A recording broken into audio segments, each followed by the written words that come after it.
Hello,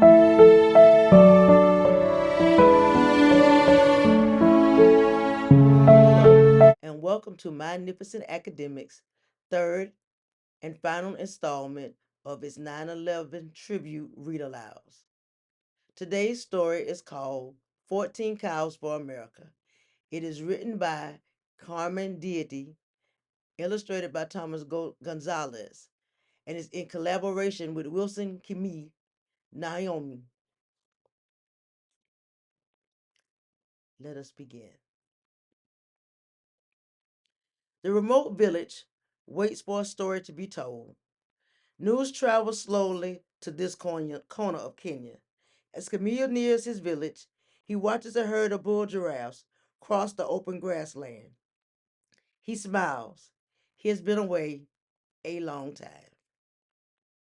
A girl sitting under a guava tree sees him first and cries out to the others.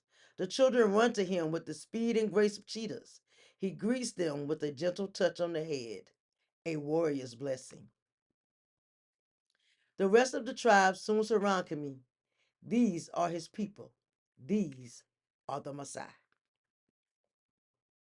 Once they were feared warriors. Now they live peacefully as nomadic cattle herders.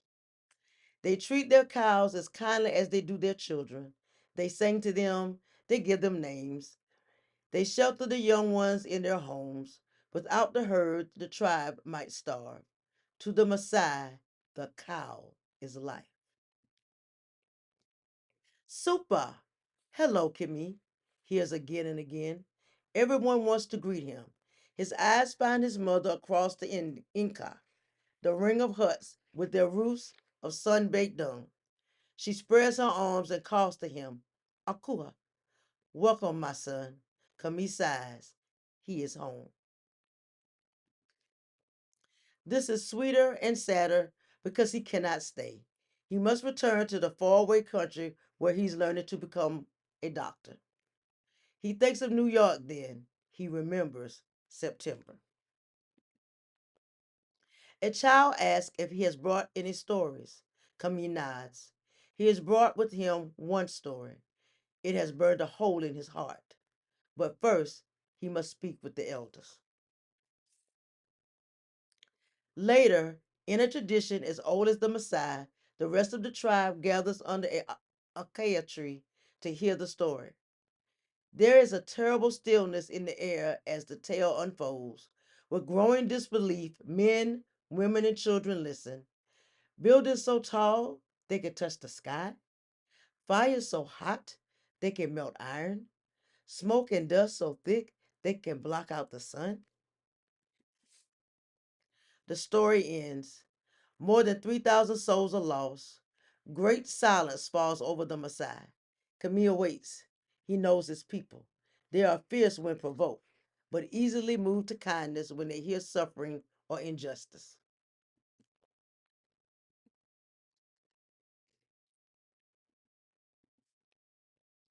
At last, an elder speaks. He is shaken, but above all, he is sad. What can we do for these poor people? Nearby, a cow lows. Heads turned toward the herd. To the Maasai, Camille says softly, the cow is life. Turning to the elders, Camille offers his only cow, Anukas. He asks for their blessing. They give it gladly, but they want to offer something more. The tribe sends word to the United States Embassy in Nairobi. In response, the embassy sends a diplomat. His jeep jostles along the dusty, rugged roads. He is hot and tired. He thinks he's going to meet with Maasai elders. He cannot be more wrong. As the jeep nears the edge of the village, a man sits up. Clearly, this is no ordinary diplomatic visit. This is a ceremony. Hundreds of Maasai greet the American in full tribal splendor at the sight of the brilliant blood red tunics and spectacular head collars. He can only marvel. It is a day of sacrifice ritual. Young warriors dance, leaping into the air like fish from a stream. Women sing mournful songs. Children fill their bellies with milk. speeches are exchanged, and now it is time.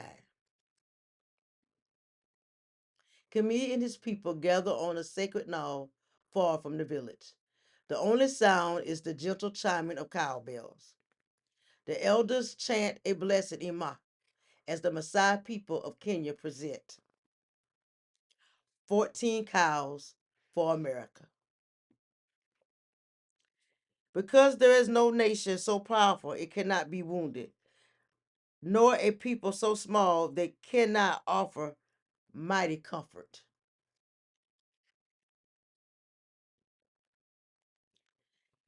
This story is told in conjunction with the young man who actually lived it. He's from Kenya and he happened to be in New York at the time of 9/11. And so he goes back to Kenya. He tells his story to his village. And in their village, their tradition is to be helpful. For them, their cows are life. So their way of honoring those laws, of giving, of showing their solidarity was to give the 14 cows in remembrance.